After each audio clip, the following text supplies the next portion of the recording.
5 రోజుల నుంచి వేతన కోసం మరి పని చేయించుకుంటూ కాంగ్రెస్ ప్రభుత్వం మరి జీతం పెంచుకుంటా వాళ్ళు డైలీ బీఆర్1 మొత్తం ఊళ్ళ మీద తిరిగి అన్ని బ్యాంకులలో మరి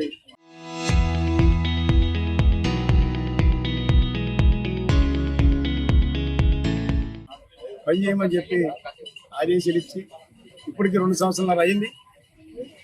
మరి ఇంతవరకు జీతం పెంచుకుంటా పెంచుకుంటా మరి వాళ్ళని డైలీ పని చేయించుకుంటున్నారు.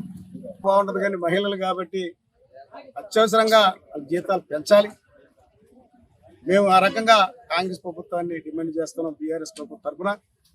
మరి ఎందుకంటే కేసీఆర్ గారు ఉన్నప్పుడు వాళ్ళు నామకార్థంగా వాళ్ళు పనులు చేసుకొస్తే 5,000 రూపాయల దాకా ఎప్పుడు ఏర్పాటు చేశారు. మరి ఇప్పుడు పని ఎక్కువ చూపుకుంటూ 5,000 రూపాయల్లో కూడా మరి మార్పులు రాకపోతే ఎక్కువ మందిని వీఆర్ఓలు చేరకపోతే దాంట్లో కూడా 5,000 కూడా ఇవ్వకుండా దాంట్లో మరి కటింగ్ చేస్తున్నారు. కాబట్టి కాంగ్రెస్ ప్రభుత్వం కంపల్సరిగా 25,000 రూపాయలు మాట ఇచ్చింది, మేము మీకు ఇస్తామని చెప్పి ఇప్పుడు 2 సంవత్సరాలు అయినా మరి 2 సంవత్సరాలన్నర అయినా ఇవ్వలేదు. కాబట్టి బీఆర్ఎస్ ప్రభుత్వం మరి ఐక్యతకి అండగా ఉంటాం. ఇక్కడున్న మరి ప్రజాప్రతినిధులు అందరం మరి మేము వాళ్ళకి అండగా ఉంటాం. కాబట్టి మీరు ఇమ్మీడియట్గా రేపు 2వ తారీఖు లోపు ఇవ్వకపోతే ఇంకా మహిళలు ఉద్యమం చేస్తారు. మరి బీఆర్ఎస్ పార్టీ కూడా అండగా ఉంటుందని మరి కాంగ్రెస్ ప్రభుత్వాన్ని హెచ్చరిస్తుంది. ఐకేపీబీఓఏ వాళ్ళు చేస్తున్న సమ్మెని చూసి ఇప్పుడైనా కాంగ్రెస్ ప్రభుత్వం కళ్ళు తెరుచుకోవాలి. ఎందుకంటే పాపం మహిళలు వీళ్ళు రాత్రి పగలు 24 గంటలు మీ ప్రభుత్వం చేసే హామీలు మీరు ఇచ్చే ప్రోగ్రామ్స్ అన్ని పబ్లిక్ దాకా గ్రౌండ్ లెవెల్లో ఉన్న పబ్లిక్ దాకా తీసుకెళ్లగలిగేది కేవలం వీళ్ళు మాత్రమే.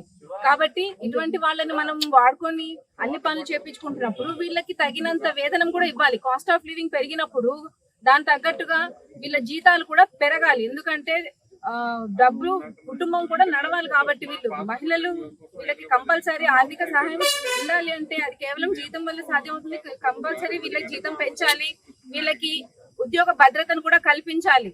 ఎందుకంటే వీళ్ళు గ్రామాల్లో తిరుగుతుంటారు, ఏదైనా అనుకోకుండా ప్రమాదాలు జరిగే అవకాశం ఉంటుంది. కాబట్టి వీళ్ళకి ఇన్సూరెన్స్ అవన్నీ కంపల్సరీ అమలు చేయాలి. వీళ్ళకి డ్రెస్ కోడింగ్ కానీ వీళ్ళు అడుగుతున్న ప్రతి డిమాండ్ సమంజసమైనవే. కాబట్టి కంపల్సరీ వీళ్ళు అడిగిన డిమాండ్లన్నీ నెరవేర్చాలని కాంగ్రెస్ ప్రభుత్వానికి టీఆర్ఎస్ పార్టీ తరఫున అభ్యర్థిస్తున్నాం. ఈ ఎండకి సైతం ఈ టెంట్ వేసుకుని ఈ ఎండలో కూర్చుని ఆహారం లేకుండా నీళ్లు లేకుండా ఈ 5 రోజుల నుంచి దీక్ష చేస్తా ఉన్నారు. అయితే వీళ్ళకి కనీస వేతనం వాళ్ళ పర్సనల్ అకౌంట్ లో కూడా పడకుండా వేరే వాళ్ళ దగ్గరికి వెళ్ళి అది కూడా గ్రేడ్ వస్తేనే ఏబీ గ్రేడ్ వస్తేనే వాళ్ళకి శాలరీస్ ఇవ్వటం 5,000, లేదంటే వాళ్ళకి అసలు ఆ జీతం కూడా రాకుండా ఉండటం, కుటుంబాన్ని వదిలేసి రాత్రులు పని నుంచి వచ్చాక డ్వాక్రా మహిళలు కలవాలంటే పని నుంచి వచ్చాక వాళ్ళ దగ్గరికి వెళ్ళి వాళ్ళ దగ్గర మాట్లాడి వాళ్ళ దగ్గర మీటింగ్లు పెట్టి వాళ్ళ దగ్గర అన్ని సమస్యలు తీర్చుకుని వచ్చి ఇంటికి వచ్చి సక్రమంగా అన్ని చేసుకోవాలి. ఎక్కడెక్కడో మారుమూల గ్రామాలకు కూడా వెళ్తున్నారు, అక్కడ నుంచి రావటానికి కూడా చాలా ఇబ్బందులు పడుతున్నారు మన గ్రామ దీపికలు. వాళ్ళకి సపోర్ట్ గా బీఆర్ఎస్ పార్టీ ఎప్పుడూ ఉంటది. కానీ వాళ్ళ జీతాలు పెంచి 20,000 కానీ 26,000 కానీ పెంచి వాళ్ళ సొంత అకౌంట్ లో పడేటట్టు చూస్తే అందరికి బాగుంటదని 58వ జీవో పాస్ చేసినప్పుడు అది వాళ్ళకి డ్రెస్ కోడింగ్ కానీ ఐడి కార్డు కానీ వాళ్ళకి ఇస్తే బాగుండేదని. ఇంకొకటి వాళ్ళకి 10 లక్షల బీమా, ఇప్పుడు డ్వాక్రా మహిళ ఉందంటే 5 లక్షల బీమా ఇస్తున్నారు. వాళ్ళకి ఏదైనా ఆపద వచ్చినా ఏదైనా చనిపోయినా చేసినా అని ప్రభుత్వమే కేటాయించింది. వీళ్ళు ఇంత కష్టపడే వాళ్ళకి వీళ్ళకి 10 లక్షలన్నా కేటాయించితే బాగుంటుందని మా అభిప్రాయం. మా ప్రభుత్వం వచ్చాక తప్పకుండా ఈ విషయం మీద అయితే కృషి చేయడానికి అయితే మేము అందరం ముందుంటాం. అందులో భాగంగా మన మండల నియోజకవర్గ నాయకులైనటువంటి మెచ్చ నాగేశ్వరరావు గారికి, నాగశేష్ పద్మ గారికి మా యొక్క ధన్యవాదములు.